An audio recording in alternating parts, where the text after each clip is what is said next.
It's not no longer compatible, like with Windows Mm. at all.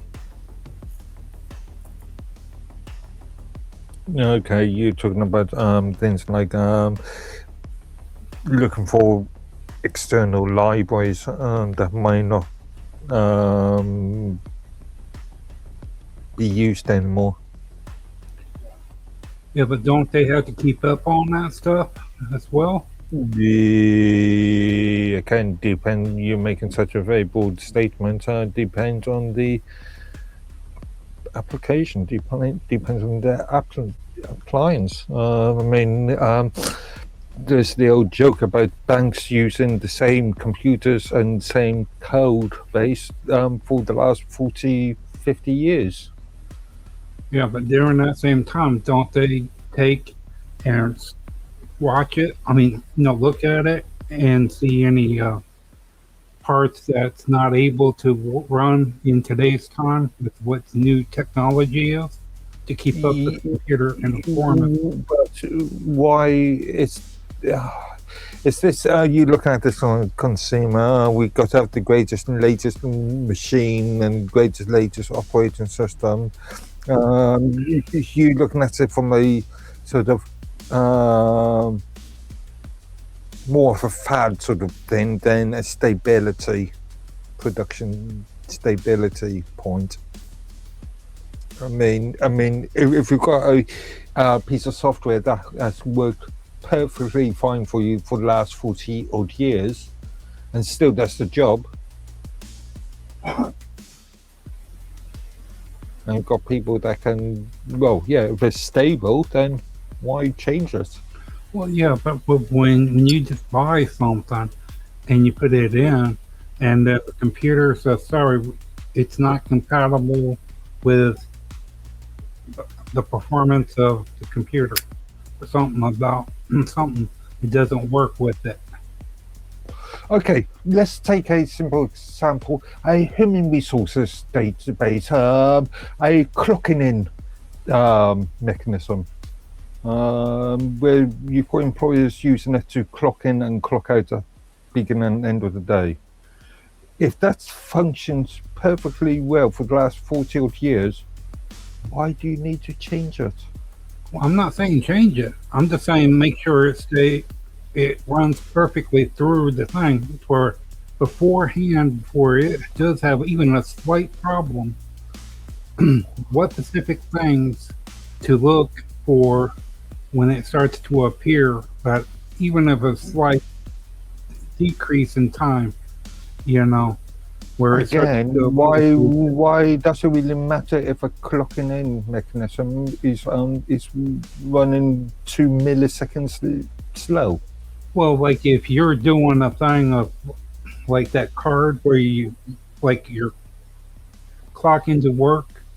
If you're using devices where it shows when you come in, when you come out, and where you're at a specific time, like they do at work.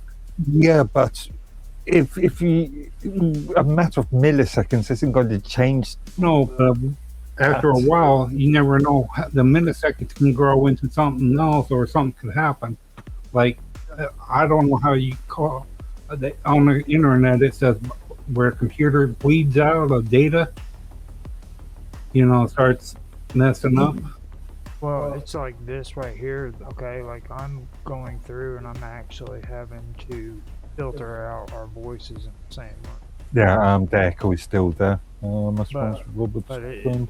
it kind of goes into what I'm talking about or what you guys are talking about too. Okay, so when you turn around and you look at it, I have to turn around and I have to do filters.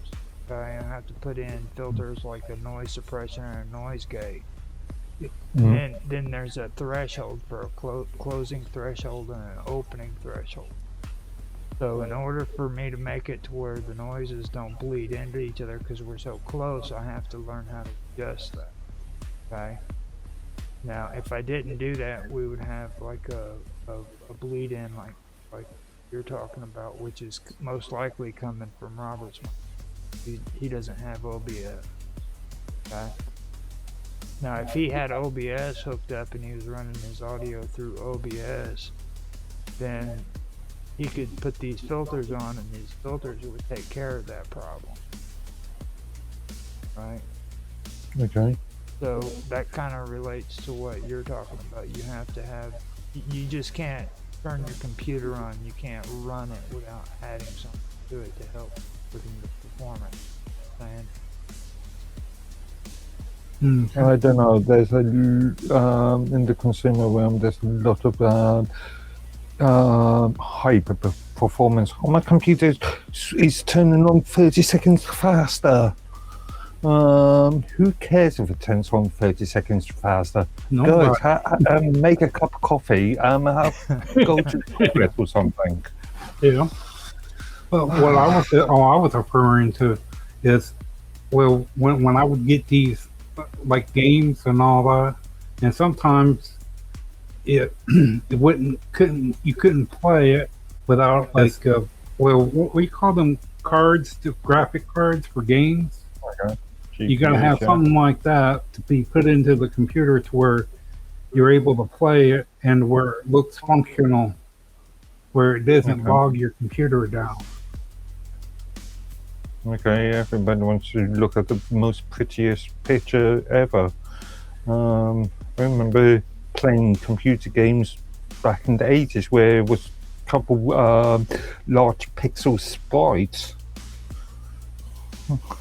I do have my issues against that, but I think that that's being done on purpose. To be fair, I mean, I think that is it is commercialism, like Mark says.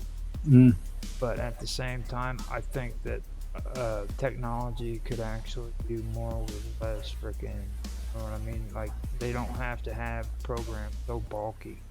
They do that on purpose because they want to sell the product. Or it's just poor development. Or both. Or both. Oh, and what I was referring to that one time, well, it was we were looking on the internet for buying, I forget what it was, but when they were explaining the process of what this device does compared to the other one, you know, for the amount that you would spend on one compared to the other, it was pretty noticeable.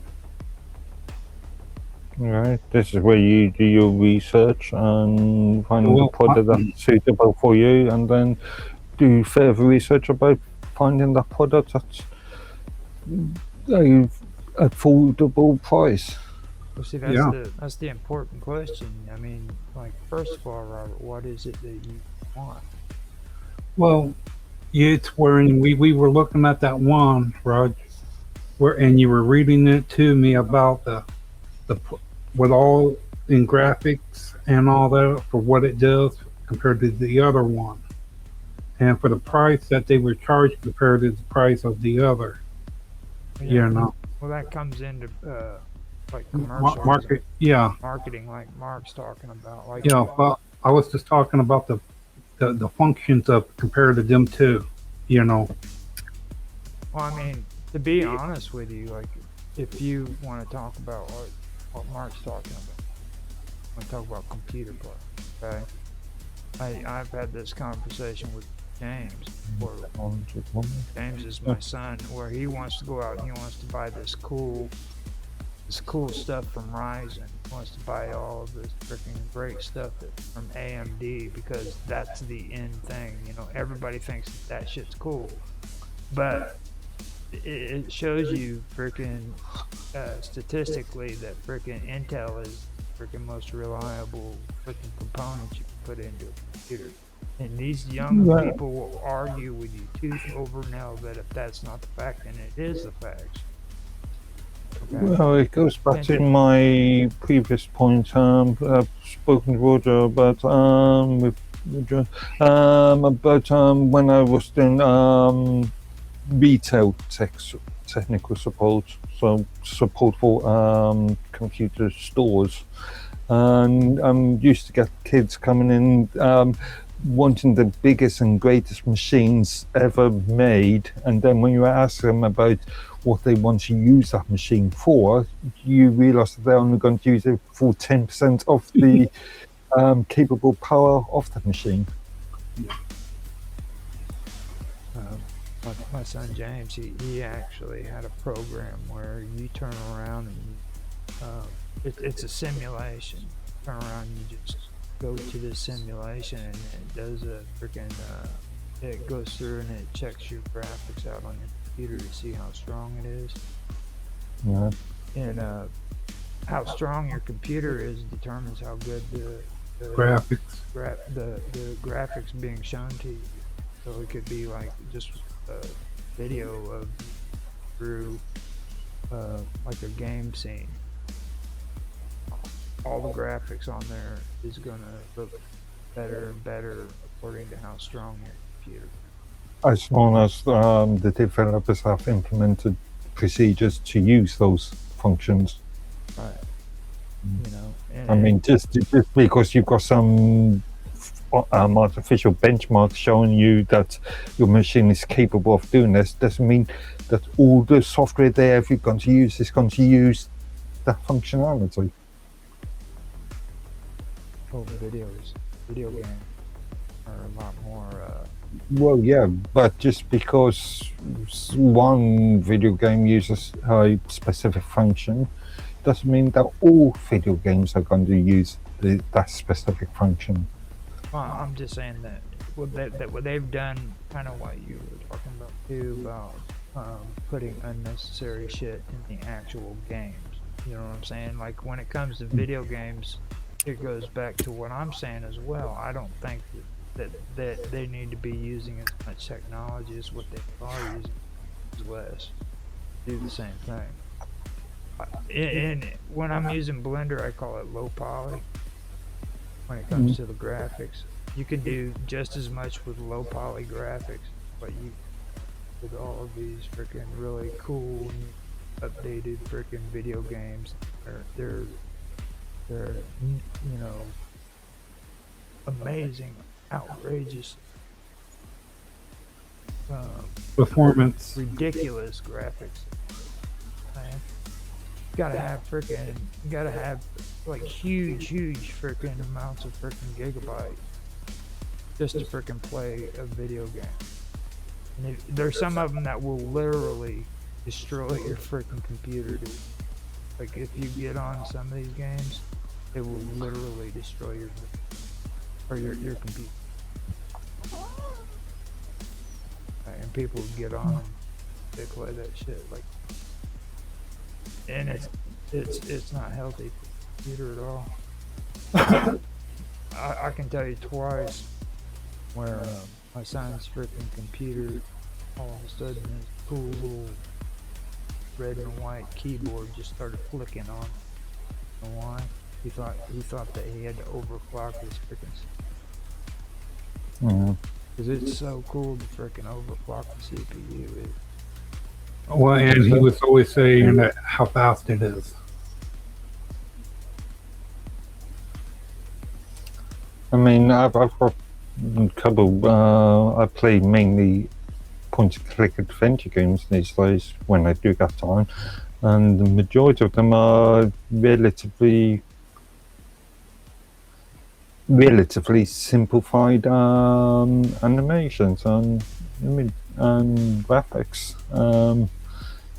I'm not overly bothered with. Have you?